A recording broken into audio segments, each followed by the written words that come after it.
use the chat to tell us where you are from. Welcome to this first webinar of Teaching Capacity Building 2022, a professional development program sponsored by the US Embassy that we started hosting in 2020 in response to the challenges posed by the transition to emergency remote teaching due to the pandemic. The program consists of 5 webinars presented by committed and hardworking Argentine English teachers that are all alumni of US-sponsored professional development programs. They will be sharing their experience and best practices as educators and language teachers in their quest to create environments that support engagement for learning. We sincerely hope that these presentations will inspire you to try out new ideas in your current teaching practice, whether it is in person, online, or hybrid.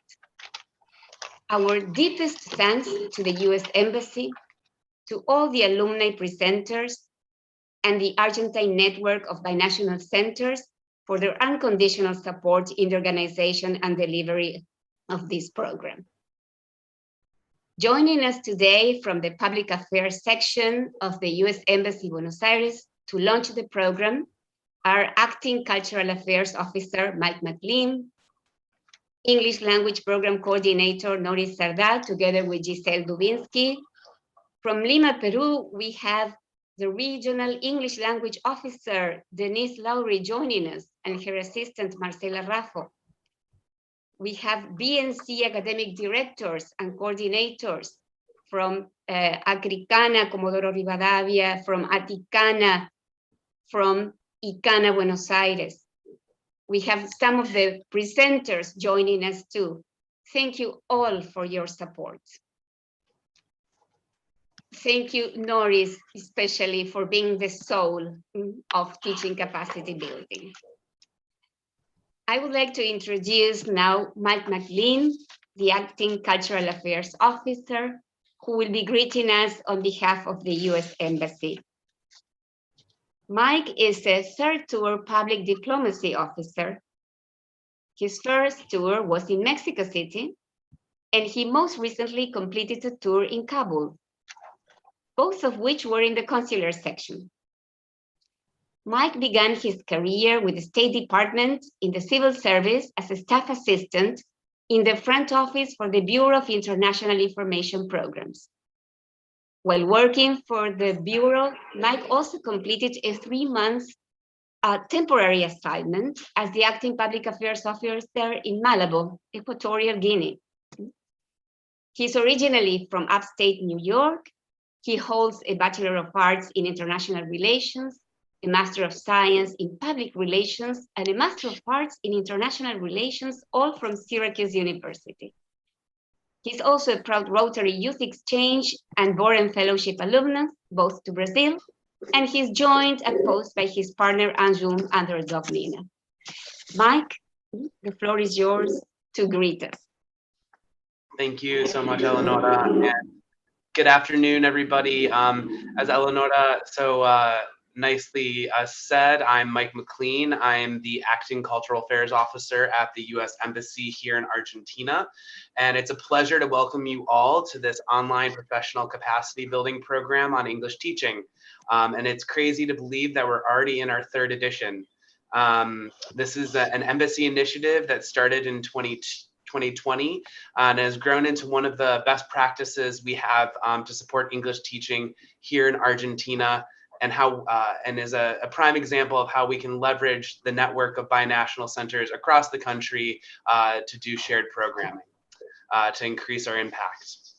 Big thank you to our regional English language officer, our RELO, based in Lima, Denise Lowry, and her team for supporting us in this initiative. Through your support, we were able to scale our efforts in this endeavor.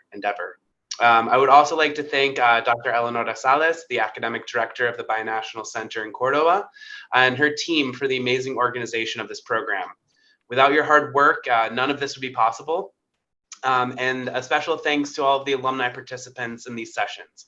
You bring a unique perspective to the program, and we appreciate your Entre paying it forward by donating your time to these initiatives as a way to give back from your exchange programs. I would also be remiss not to thank my team here at the Embassy for developing this creative project that helps us meet our mission goals of promoting American English here in Argentina. Lastly, a huge thank you to all of you, the teachers and prospective teachers, for participating in this initiative. I hope you all are able to gain new skills that will help you develop in the field of English teaching. At the Embassy here in Argentina, we strongly believe that educators and future educators are key to building a better future. They are the true bridges between us and of mutual understanding between our two countries. Thank you very much, and I hope you enjoy the program. Eleonora, back to you. Thank you so much, Michael, for your kind words. And before I hand the floor to our presenter, I want to give some housekeeping announcements. Please type all your questions in the question and answer section at the bottom of your screen, because once the presenter has finished, there will be some time to answer your questions or comments. Also, we will be posting a link to download your certificates of attendance in the chat section when the presentation is over. And now I would like to introduce our presenter for today's webinar, Ricardo Martín Ramírez, who is an International Visitors Leadership Program Fellow. He holds a Master of Arts in English from Washington State University, and at present, he teaches literature classes at UADER, Universidad Autónoma de Entre Ríos. His main research interests include intersectional literary studies, feminist rhetorics, critical race theory, queer theory, and all things that are EdTech in language extraction. Today, he will be presenting TECHNO-FRANKENSTEIN, Revamping the Reading Experience in the EFL class. He will be showing us how, by using different literary genres in the EFL class, we can help students understand increasing levels of complexity as they learn to read in English. He will suggest ways in which both teachers and students can digitally strategize the use of classics in the EFL class to accomplish rewarding reading projects. Thank you, Ricardo, for sharing, and the floor is yours. Hi, thank you for that kind introduction, Eleonora, and thank you everyone for showing up today. 2:30 p.m. in Argentina. It's a time where either in Entre Rios, at least where I'm from, you would just take a nap. You know, I'm thanking everyone for just making an effort and being here. I don't know, to celebrate learning, right? Because as I will show you in my presentation, my agenda is very simple. So this is the title of my presentation. Everyone is visualizing this correctly, right? Yes. Okay, thank you. All right, as I said before, the agenda for today is very simple. I just wanted to keep it short and simple. First of all, I want to cascade new knowledge with all of you, right? So over the course of my training, over the course of my career, I've learned some things, and sometimes they just get, you know, compiled in the back of my mind, and I don't have many opportunities to share those things that I've learned. So I said, oh, this is a great opportunity to do that, and that brings me down to the first goal of my presentation, which is to cascade new knowledge. You know, whenever you take one of these seminars that the U.S. Embassy offers, this is one of the first learning things you have to incorporate in your everyday life. You have to share what you have learned with the rest of the people. So I think that that's a very powerful message, and that's my very intention today. Second, we're going to try to revamp the reading experience. You know, I suffer from this kind of motto that it's sometimes attributed to the literary classes. People think that literature is about reading only, right? And so when I get that, those kinds of messages, I get a little frustrated.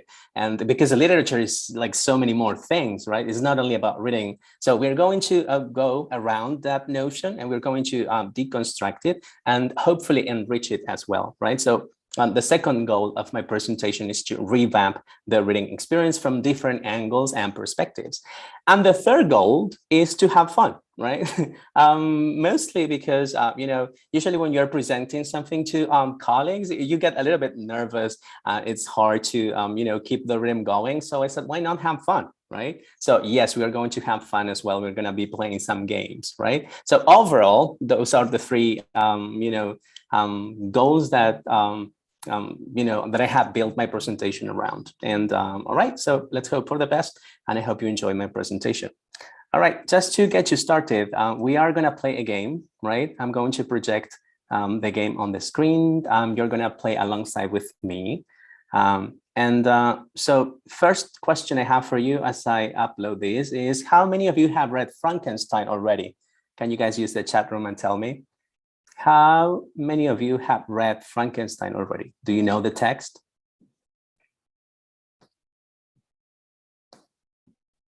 Yes, some of you are raising their hands. All right, I see some yeses. All right. Okay, that's positive. If you haven't read it, never mind. It's okay, because we are going to, learn things about Frankenstein all together. So that's okay. Well, some of you watched the movie. Okay, that's an interesting point too, because sometimes you have to analyze departures from the original text. So that's a good point too. Don't be scared if you only have seen the movie. All right. Okay. So we are ready to start then. All right. If you haven't read it, then I hope that this presentation will motivate you to work with Frankenstein in the classroom, in the EFL classroom. All right. So I'm going to be playing this game on your behalf, right? Just to avoid some technical issues, I'm going to be playing the game on my end. And I'm going to ask you to give me, what you think is the correct answer to some questions I have. So you will have to use the chat room again, right? So we're going to join this game that I created for you. And we are going to be the Franken team, right? So all of us are going to play this game under that name. And we're going to play against these people, which are probably imaginary, right? So we're going to be playing this Kahoot game. Ready to start? I hope you are. Off we go. Who wrote Frankenstein? And you guys have 4 options. Can you use the chat room? Count Dracula, Mary Wollstonecraft Shelley, J.K. Rowling, or Jorge Luis Borges. Who was that?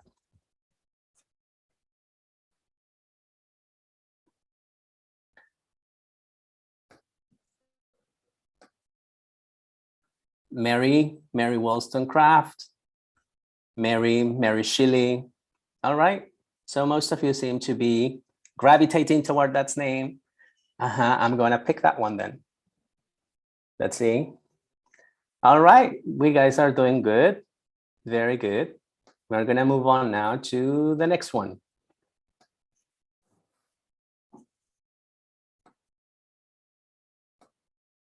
Who is Frankenstein in this novel? The monster, the creator of the monster, or the monster's son? So you guys have to pick again. Is the monster the creator? Okay, we have a conflict of interest there. The creator, the monster, the creator, the monster, the red one, monster creator. All right, we never got to an agreement, and it's actually the creator of the monster. Yes, that would be Victor Frankenstein. Now, interestingly enough, yes, by playing this game, what you actually are doing already is to, tackle the question of some myths around this novel, right? Usually people think that the monster is named Frankenstein, but no, it's Victor Frankenstein, actually the one who created the monster. The monster has no name. So there you go, this is a possibility to understand the basics of the novel. All right, okay, moving on now. The complete title of this novel is Frankenstein, or The Evil Monster, The Modern Prometheus, or The Story of Adam and Eve. What do you guys think?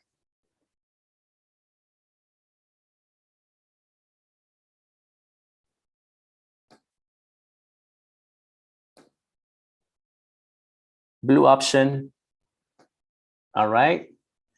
We didn't get in time to choose that one, but yes, don't worry, you actually got it right. Some of you got it right. Is the modern Prometheus, and we're going to work on why the modern Prometheus. Okay, good. And last but not least, no, sorry, we are missing two more. In classical mythology, Prometheus steals from the gods and gives it to humanity in the form of knowledge. What does he steal from the gods? What do you guys think?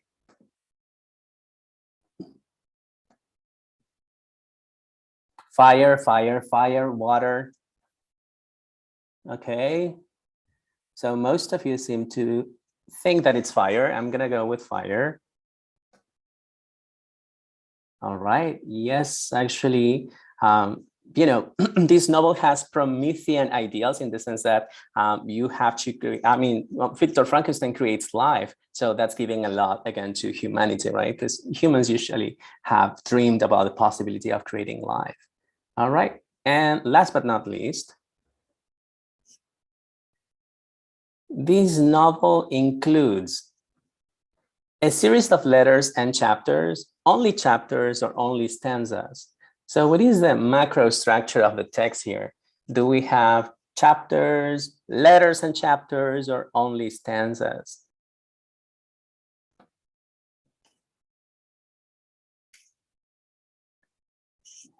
Red, color red, chapters.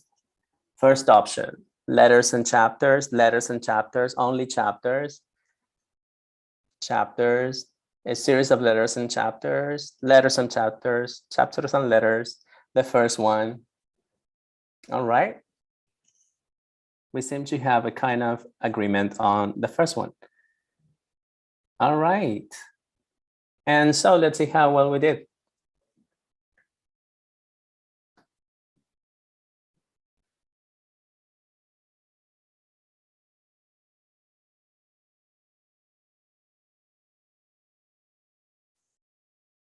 All right, you guys. We are a runner-up, right? All right. Okay, so this means that we have some things to yet learn about Frankenstein, right? Which brings me down again to, or brings me back to my presentation today. All right. So as part of a pre-reading game, pre-reading, reading adventure, what you can do is play a game with your students. Now, the question is why? Why would you play the game? Well, there are some rules as to, or there are some principles as to why you can use games in, the literature classroom or the reading classroom. First of all, they are fun, right? They are engaging, and that gives you a lot of adrenaline level on the part of the students, so that's good. They give you excitement, yes. At the same time, games have rules, right? This is very well organized on Kahoot, and because they have rules, you tend to memorize things. So this is really good for, inducing the students to developing a kind of, reading habit when they are faced with these kinds of activities. And most of all, they also give you the possibility of socializing. So it might be a good idea to socialize before you actually read the story. Yes, we haven't yet read Frankenstein, but already you have some elements that you can use, to start reading in the classroom. All right. Okay. Are you guys following? Are you still there? Can you use the chat room? Yes. All right. Okay, good. You're still not taking a nap, so that's a good indication that we are on the right track. Okay, good. So as we said before, Frankenstein, the complete name of the novel is Frankenstein or the Modern Prometheus. Already there, what you can do with the students is discuss the name of the novel, how usually the average person on the street think that Frankenstein is the name of the monster, right? So already there, you're tackling that, misconception about the novel. And then you can infuse your class with a little bit of knowledge about mythology. Prometheus is actually, a mythological figure that Mary Shelley used when she wrote Frankenstein, telling you that the character, or maybe anticipating you that the character of the protagonist of the novel is going to plan to give something to humanity. All right, so those are some interesting points to navigate. Okay, so Frankenstein, another advantage that you have if you are planning to use Frankenstein in your classroom is that this text is a very old text. and yet a classic, yes, which you can revisit anytime you want. And it's available, you know, in different websites like the Gutenberg project website. So you can get the text from there, right, for free. The students can actually read from there, and the text is available to everyone. So you have no, you know, copyright issues there, and that's a positive thing to analyze. All right. Now, in the pre-reading stage, what you usually use, we usually do, is to have the students develop a reading hypothesis, right? So we have already played the game, which anticipating some elements about the configuration of Frankenstein. And now we're going to keep on working with the pre-reading stage, but this time we're going to have the students, or I'm going to have you, anticipate some things, you know, create your own hypothesis and develop your own ideas about what you're going to read. Okay, so now I want you to bear with me because I'm gonna share with you. Okay, first let me show you some screenshots, right? Why did I choose to show or share with you the Gutenberg project? As I said before, you have access to an HTML format, so you have access to the novel itself, and you can use that text for the following activity that we're going to do together. There is this app that I wanted to share with you. It's called Voyant, and it allows you to see through your text. What this tool is going to allow you to do is to do some textual analysis, and you're going to see which are the words that are the most preponderant in the text, which are the words that appear the most. And in terms of, you know, that information, what Voyant does is to give you information you can use with your students in the form of visuals, right? So this is a very important aspect when you're doing reading in your class.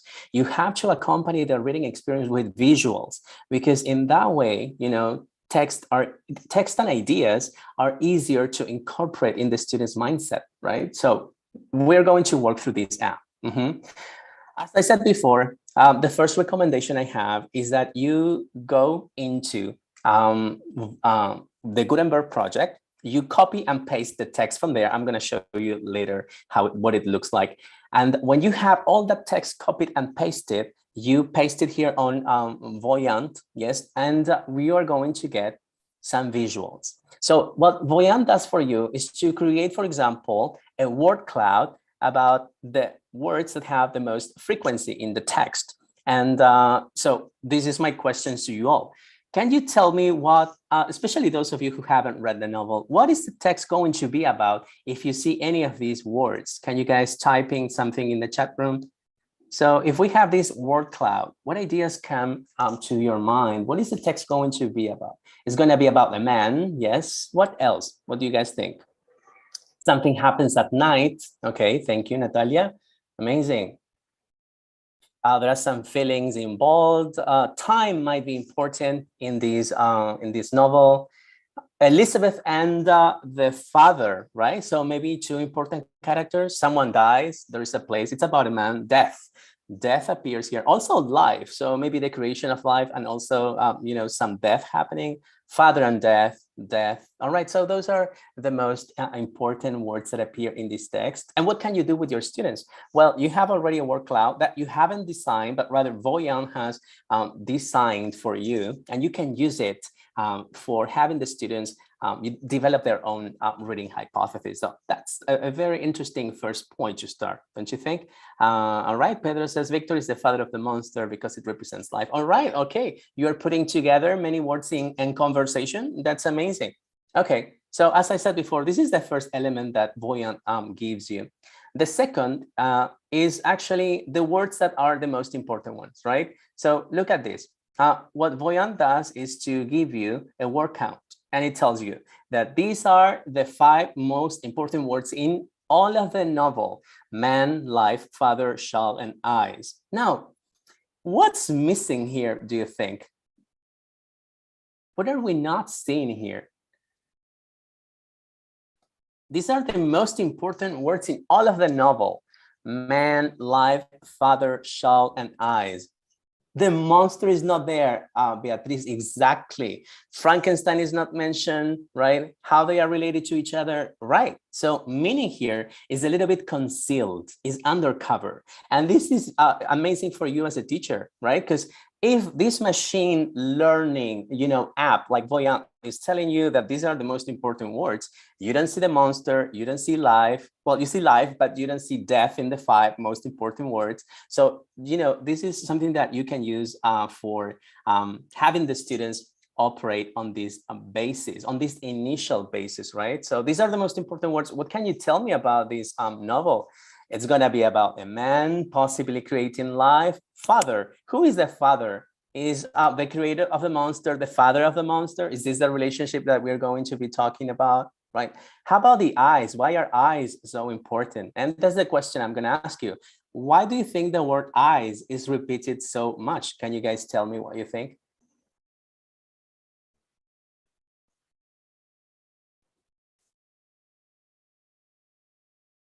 Why is the word eyes so important in this development?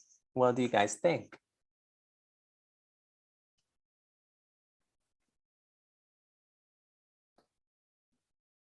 Any ideas? Can you use the chat room?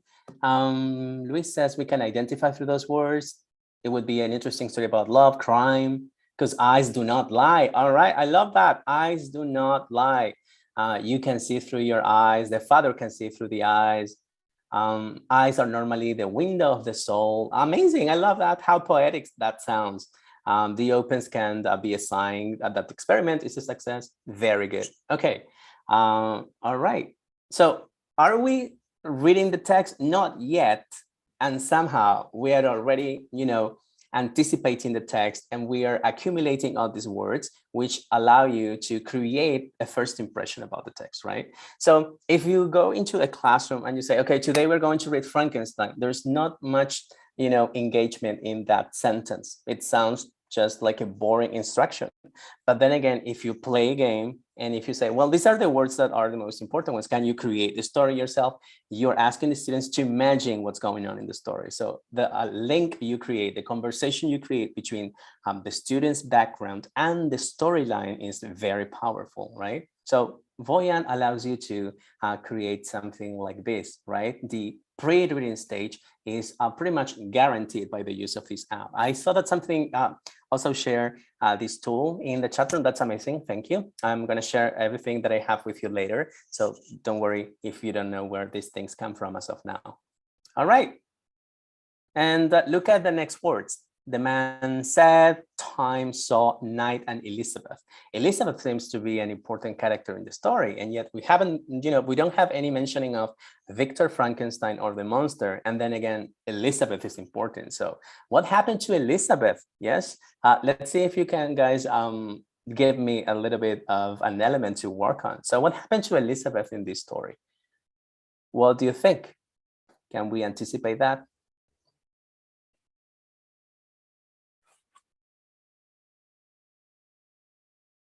All right, so who is Elizabeth? What happened to her? She died, probably died. Okay, yeah, well, this is a Gothic story, so obviously the element of death is very common, and that's, all right. Maybe she fell in love. There's love in the story as well. Amazing, that's a good one, Nadia. The monster falls in love with her, maybe Adriana, right? So she was Victor's wife and friend, all right, Maria Ines, and she may represent the beauty the monster doesn't have. All right, okay, I love that, very poetic as well. Good, so we have some very powerful stories. Some of them actually align with the storyline of Frankenstein, and some of them don't, but that's amazing because we are anticipating, we are creating our own hypotheses. All right, you guys. Something else that happens in Voyant is that it gives you, this connection between the most important words and the others that are conducive of the main storyline. So as you can see here, you have these 3 figures where the most important words are father, man, and life, and they are tied to other words, right? For example, from father, you have death, saw, a cottage, and said, and then Elizabeth. And also there, another name, Clerval. Yes, Henry Clerval, which is another character in the story. All right, so, and the last anticipation I'm going to ask you to do, can you create another hypothesis based on these words? So can you create a hypothesis with man? What happened to this man? We don't know who we are talking about, but what happened to him? What happened to the father, right? What happened to this figure? What happened to life, or how is life an important word in the story? Can you guys use the chat room again and tell me what you guys think happened with any of these three words? Father gives life to the man. All right, I like that, Natalia. Good. Any other ideas?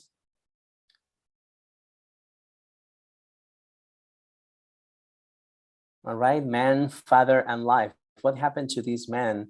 It says, a man appeared and passed away in a day. I love the rhyme of all that, Nadia. Amazing, thank you. All right, okay, so we are creating poetry in the chat room as well. And this is literature in the making. How amazing is that, right?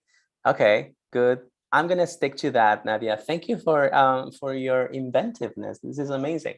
All right, so as you can see, we have asked our students, or I have asked you rather, to create your own reading hypothesis, right? In the first part, I show you a word cloud. The second part, I show you the most important words, yes, and the number of times that in which they appear.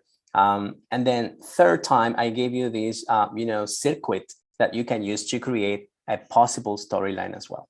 All right, so those are the elements that you can find on Voyant. Let me show you now what the website looks like so that you can also profit from there. Okay, as I said before, when you navigate the Gutenberg project, you can find the text like this one. Yes, this is the text readily available for you, and you have no copyright issues here. So what do you have to do as a teacher? You have to copy and paste all of this text, but when you do that, I'm asking you to pay attention to this, because otherwise you might change, the incidence of words in your word clouds. Do not copy and paste, yes, all of these disclosure policies that you have towards the end, yes. So don't include these in and any of the previous one, yes. Don't include any of these in your copy and pasting process, because otherwise you're going to create a word cloud with all these words included, and you don't want that to happen, right? So this is, me talking out of experience. So always pay attention to the text that you're copying and pasting, because you might include things that may change finally the, the construction of the things you want to use in the classroom. And this is what Voyant looks like, right? It gives you a word cloud in the middle.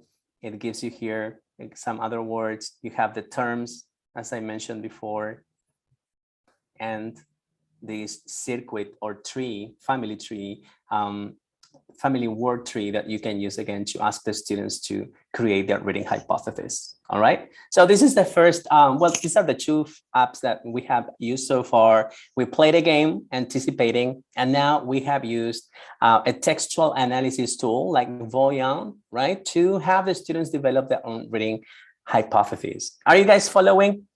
Is this clear? Yes. Can you use the chat room to tell me? Yes, you're still here. Yes, all right. That's amazing. All right, thank you for that. I feel all the love. That's amazing. Okay, yeah, it's such an interesting tool, Daniela, exactly. All right. So this is, the first stage that we analyze is the pre-reading stage.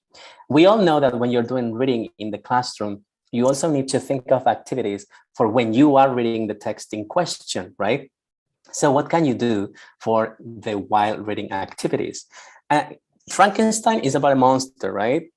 Everyone knows that. So you can ask your students to create their own monster, right? So we need some elements for that. Yes, we need a brain. So you can ask someone, you can ask your students to, tell you whose brain we are going to include here, whose wit, whose face, whose smile, whose body, whose elegance, right? Whose strength, whose speed, and you can ask more, right? In this way, you are not only learning about, descriptive words or nouns or adjectives, but also you are learning the possessive forms. Whose brain will we use, right? So usually I ask my students to think of famous people, right? And they have fun with doing this, especially, let's do the first one, for example. Can you think of someone famous brain that you would like to have for your monster? So whose brain are you guys going to pick? Can you think of someone famous in this case? Edgar Allan Poe's brain, Mirtha Legrand's brain, all right, yeah. Stephen Hawking's, yeah, well, that's a huge brain, all right. Stephen King, Elon Musk, all right, there you go. Okay, Nikola Tesla, all right, there you go. So usually people decide on, the brains of people who are super smart, right? And this is, again, a fun activity because towards the end, you can have a very interesting mixture of things, right? So this is the traditional way of working with Frankenstein, right? You ask people to, or you ask your students to put all these elements in conversation again, right? And usually as a teacher, you have to have the bandwidth to have fun with this section, right? Even if the students bring something that may be a little bit awkward, right? You have to have the bandwidth to deal with that situation and turn this activity into something fun, right? So this is a traditional way of, doing while reading activities. But how can we incorporate technologies in this case? Well, this is, an app that I'm going to show you a simulator now, which allows you to create a monster. It's not fully operational these days. So what I'm going to show you is a simulator, right? But you can still use it with your students and it's fine.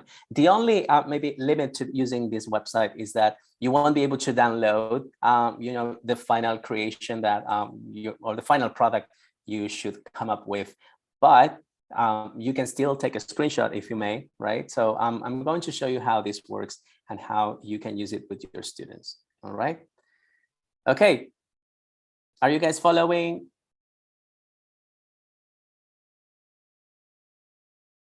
Yes.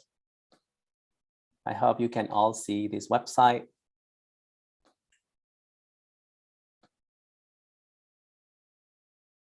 Yes, all right, okay. So as I said before, if you compare this with, the traditional way in which you teach a class about adjectives and nouns and descriptions, right? You can have the students create their own monster as they are reading Frankenstein. But you can also use this website, and we're going to build together a monster so you can see what it looks like, right? As I said before, sorry to say this, but it's a simulator only, but it still works, and you can use it. It's fully operational with the students. All right, so we start. And the first thing that we need to do is select what kind of monster we want. So do we want the green one? Do we want the blue one? Do we want this one that is a bit taller and it's green? The red one? Can you guys pick a color?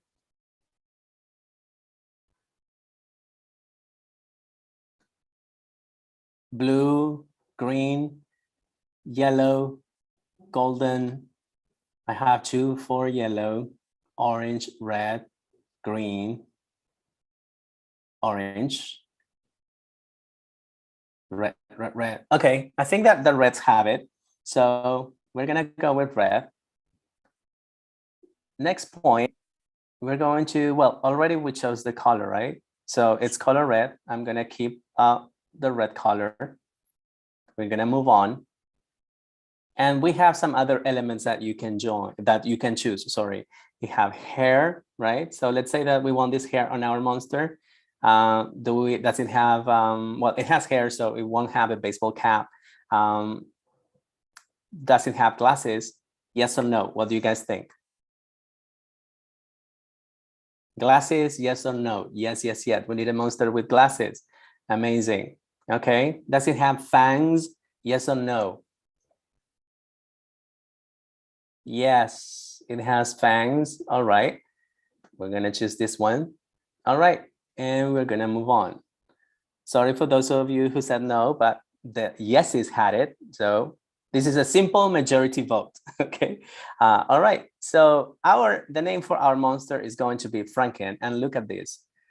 I'm going to introduce only the initial there because it requires that you only provide the initial, and I'm going to generate a name for our monster. Our monster's name is Franken-Rosman, right? All right. And finally, we should be able to keep, or what we get actually is a Monsters University card. And this is what our monster looks. And this is a full body picture, right? As I said before, interestingly enough, this website is no longer available, so you cannot print your designs, but you can still take a screenshot, right? So this is a simulator that you can use. All right. So this is our monster. We have created a monster already for fun, right? All right. Okay. I hope you're having as much fun as I am, because yeah, this is funny. All right. Now let me share with you my presentation again. Okay. Are you guys having fun?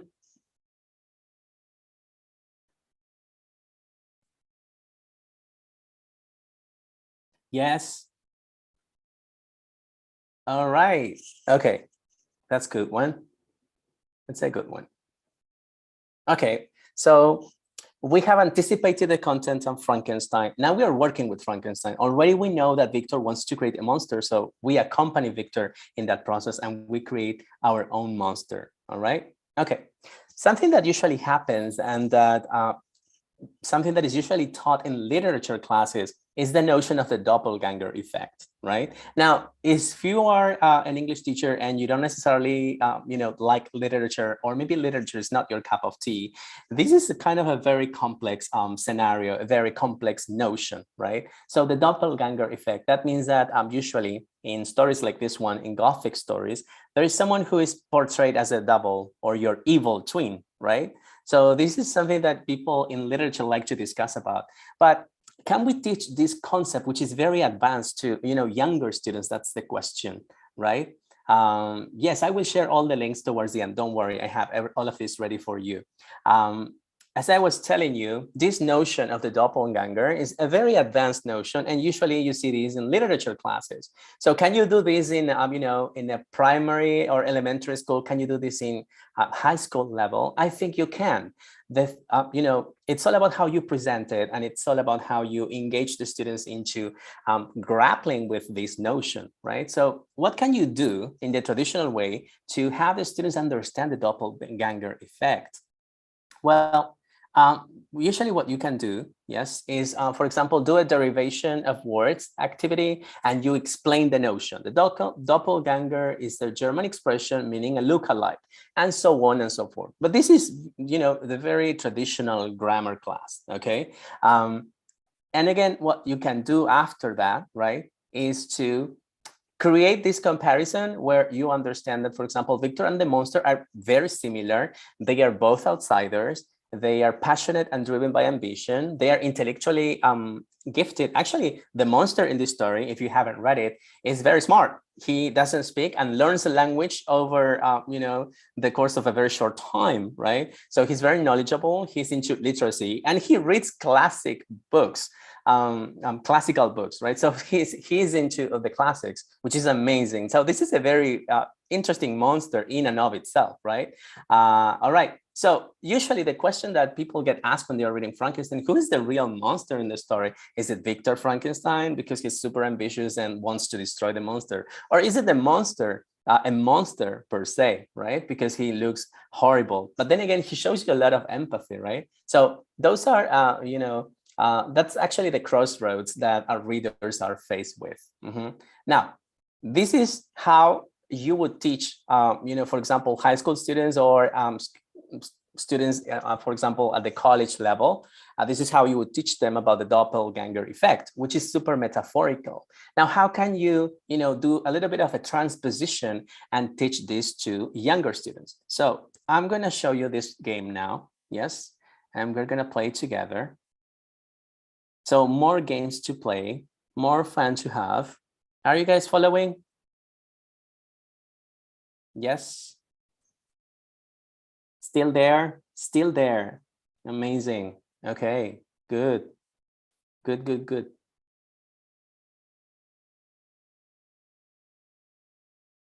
All right, good. So now we're going to play this game. what you're supposed to do in this game is find the differences between these two pictures. Yes, and can you guys use the chat room to indicate to me where you see the differences? All right, sorry about that.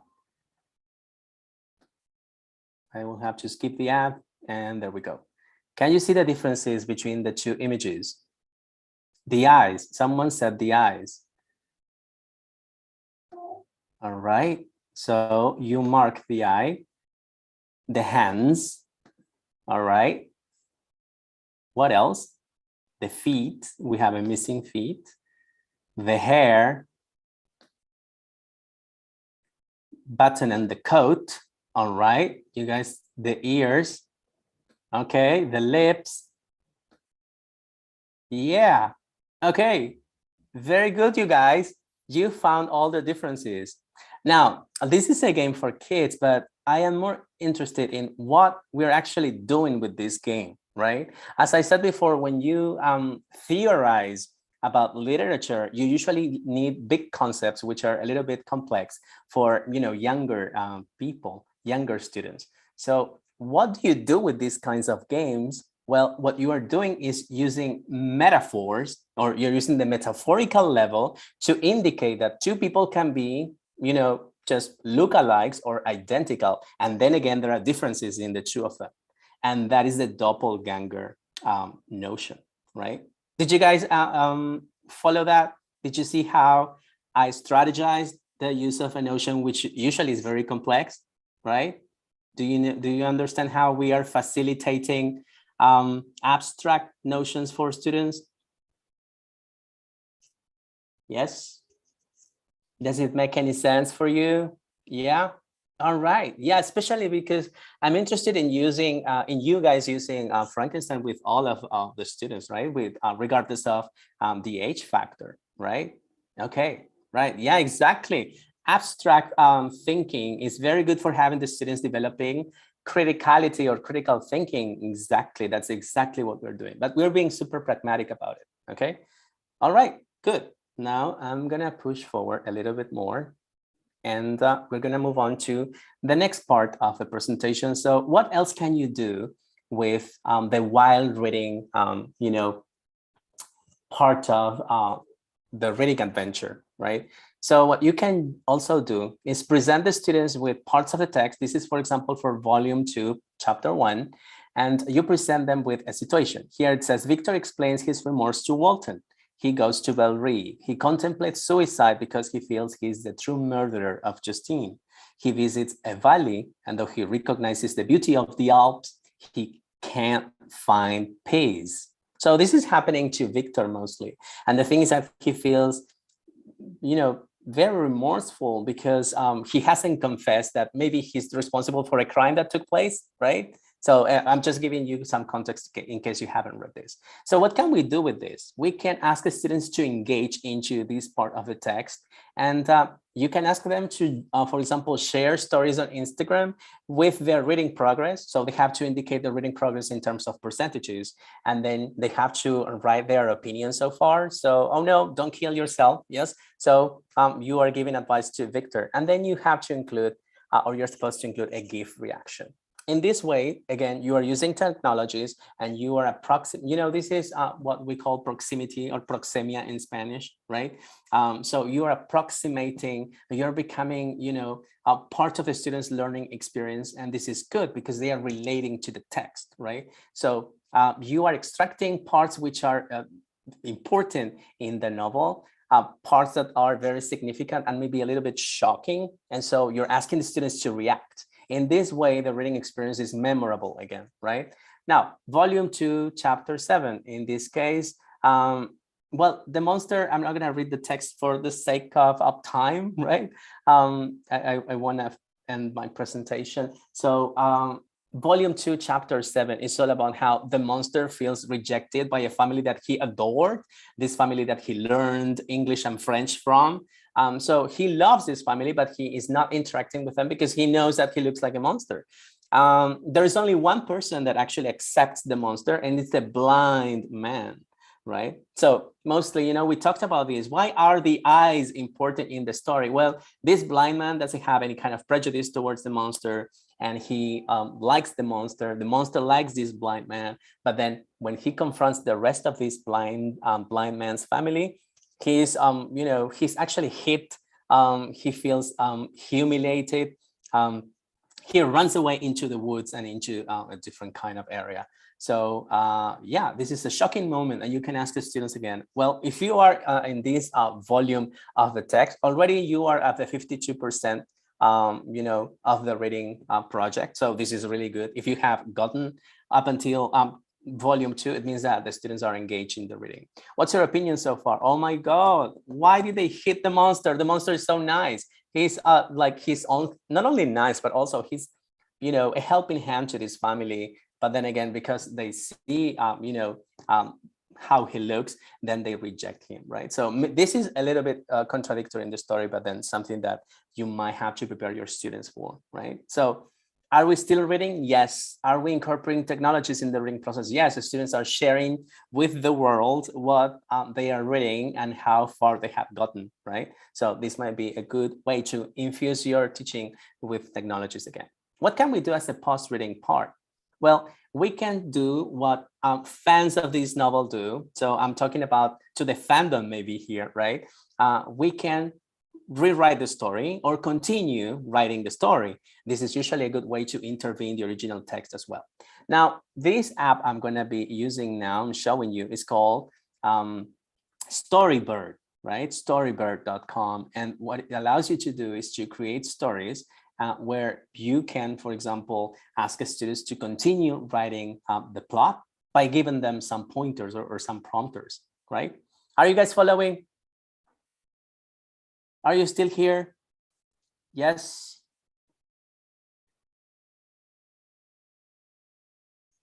All right. Thank you. Yes. Oh, no, thank you. All right. You're following. That's amazing. I'm going to show you now what Storybird looks like and how you can use it, right?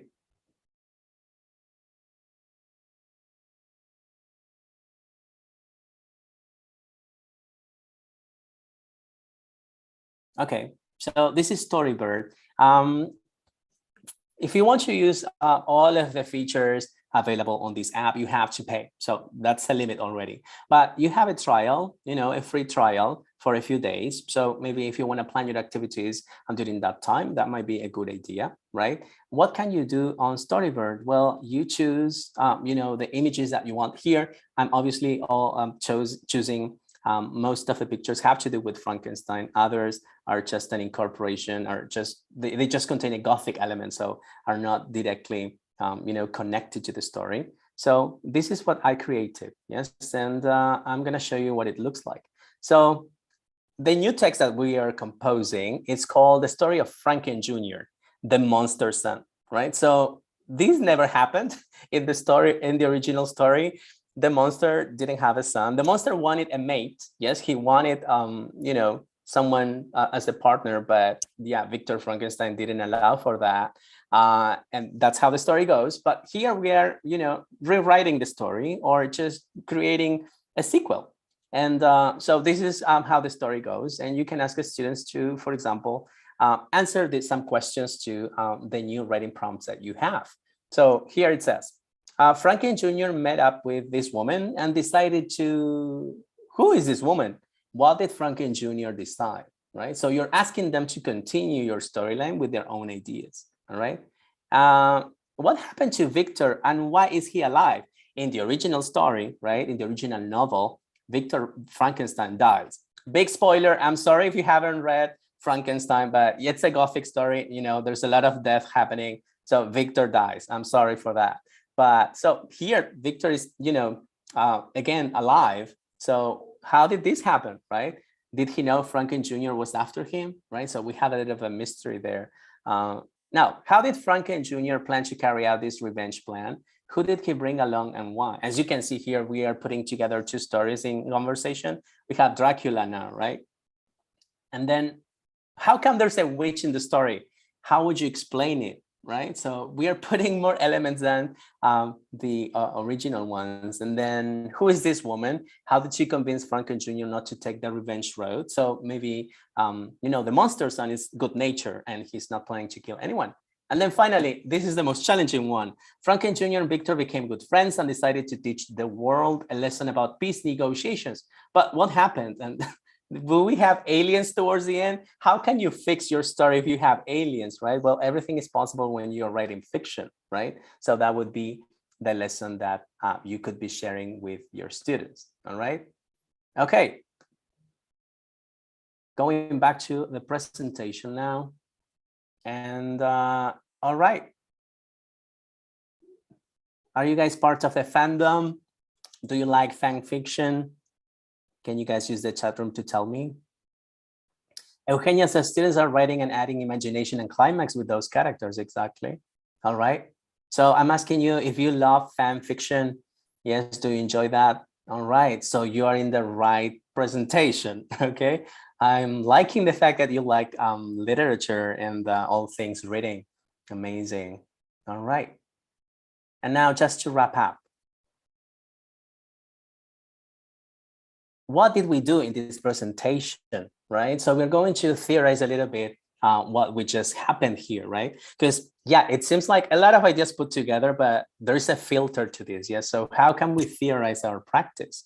Well, text mining is actually an approach in literature is used these days. When you do some text mining, it means that you use usually an engine that goes through the text of a novel, you know, the text of a very famous short story, the text of a poem, and it gives you which are the most important words there. So usually what you do in literature is to find an angle to, you know, analyze a text. And that's what I do in my classes. But with this, you're bringing technology and an algorithm, it's telling you which are the most important words. So this is an angle that we have missed out on before, probably, right? So textual analysis is actually, you know, a field in and of itself in the humanities. And obviously, it's you know, a contribution to the literary field. So text mining is a thing, and you can help it to, you know, nurture your reading adventure with your students.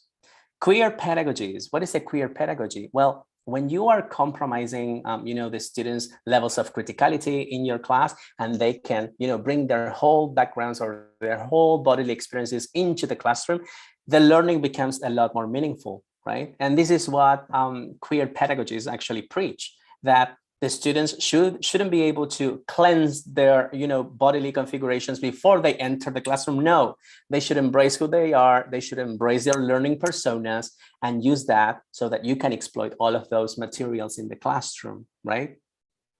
And last but not least, when you're working this way, you're playing games, everything's fun. You know, you obviously bring higher levels of relatability in the classroom.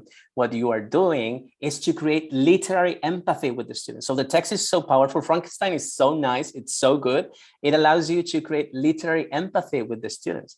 And literary empathy means that the students are able to relate with this text. You call that a mimesis effect, which means that, you know, at some point you got, you know, personally touched by the text and you want to read more and more, right? Building up these reading habits into our students is nothing but a challenge. And if you prove yourself and the students that reading can be engaging, then, you know, the trick is out there, right? Okay. You can also develop your critical imagination by, you know, just questioning moments or places that were not there before. And this is what, from the feminist field, is called feminist rhetorical practices. So you analyze what the text brings forward, and you're bringing new scenarios, new perspectives into teaching, right? So yeah, you can also apply the feminist rhetorical lenses into your teaching scenarios, into your teaching practice, and everything is illuminating again, right? All right, you guys, I'm actually on time, right? I hope you have enjoyed my presentation, right? I went too fast, I apologize for that, but I wanted to share all of this with you. You know, cascading knowledge is very important. So I hope that you have enjoyed my presentation. Do you guys have any questions? Remember, you can use the Q&A for the question. Oh, thank you so much. Yeah, I hope that you guys have, you know, written down some of the things we have discussed. All right. Ricardo, I can't see Yes. any questions, but I see these Right. great comments on Yeah. how enlightening your presentation was. I think, and I agree, everybody's saying awesome and excellent, and thanking you for this.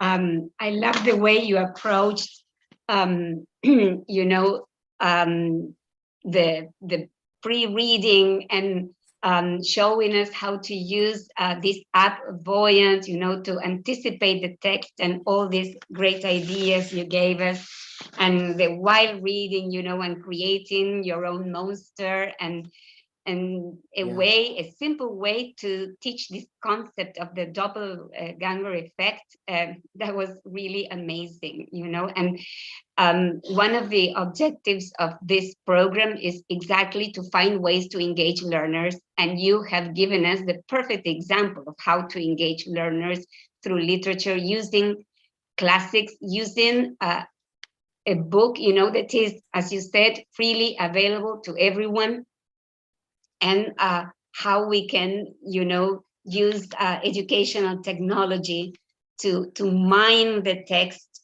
and you know, even composing a new story with this Storybird app. And now that students are really into fandom, and Yeah. creating this, as you said, literary empathy with students and making it relatable, that was really amazing. I invite anyone here who wants to ask a question. I don't see them in the question and answer, but if you are writing in the chat and there is a question, but everyone is, and you know, explaining this text mining. Thank you, Ricardo. Really an amazing presentation. Yes, I don't see any questions. There is a link to download your certificate. Let me explain something. When you click on the link, you will be directed to a short feedback survey, and then to a Google form where you can type your name, and you will get your certificate sent to your email. If you have any trouble printing the email, just printing the certificate, just move the email to the inbox in case you get it in the spam of your email. Okay, and here you also have the link to the app to create the monster. And thank you for you know, sharing all the links. This is amazing. So generous. Yeah, you know, I'm really thankful for this opportunity. So I want to thank you, and obviously Norris and everyone in the U.S. Embassy. There's so many things that just, as I said before, that sometimes I want to share and I don't find a place where, and you know, the pandemic took away that possibility from me. So this is like the beginning of that. I feel that I have like a debt to myself and with other people. So this is like the beginning of it. That's how I like to see this opportunity. And yeah, I'm glad that everyone enjoyed this. Yes, and here Beatriz is sharing a great summary in the questions and answers. And perhaps, Ricardo, you can share in the chat your email if people want to contact you, if they would like to know more. Okay. Yeah, of course. I'm doing that as we speak. Thank you. Thank you. And I also want to take the opportunity to invite you to join us next week. And remember that we launched today Teaching Capacity Building 2022. This is 15 webinars. We will run the program from May to September. So we have another webinar coming up next Tuesday, same time, same day, Tuesday, 2:30 p.m. with Denise Anderson. She will be presenting Sky is No Longer the Limit. and she will be showing us, a variety of features that you can use to create great animated presentations. She's a genius using Genially, so please don't miss it. I'm sure you will enjoy it. Thank you for taking the time to complete the feedback so that you download your certificate. And thank you, Ricardo, again. Thank you, the US Embassy. Thank you, Noris. You are there supporting us all the time. Thank you to all the presenters, all the alumni presenters who joined us today, and all the people from the binational centers, and all the people who are joining us from other countries too. Thank you so much. And well, so we'll see you next Tuesday if you can join us again. Stay safe, stay healthy, wherever you are teaching, in person, online, or hybrid. See you. Bye, thank you. Thank you, Ricardo, again.